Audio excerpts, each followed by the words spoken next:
Very often, the best way to communicate your policy analysis is not through your written policy brief, but through a policy presentation. A presentation allows you to directly engage with your audience members, to answer their questions and hear their concerns, and it's a key part of advocacy. So let's talk about the elements of a good presentation.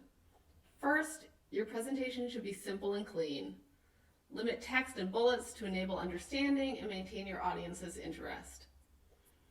Keep in mind that while high-quality slides are important, a good presentation often hinges more on the skill of the presenter and on how well they convey the information rather than the actual slides themselves. Keep your presentation as short as possible, so not more than 10 or 15 minutes. Be clear about your objectives up front and explain what you're going to cover in the presentation. Then use your time carefully, spending more time on the most important information. Take care not to include extraneous or distracting information. Make sure that your photos and graphics are high resolution or high quality and that the text is large enough for the audience to read. You should also tailor your presentation to the audience. This might involve making multiple versions of a presentation, each with a slightly different focus or objective.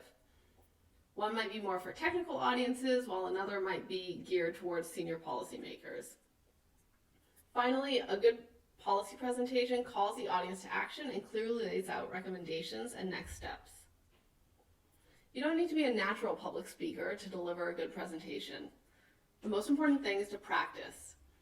Remember that with all the research and analysis that you've done, you're the expert, and you should feel confident in presenting your findings and recommendations.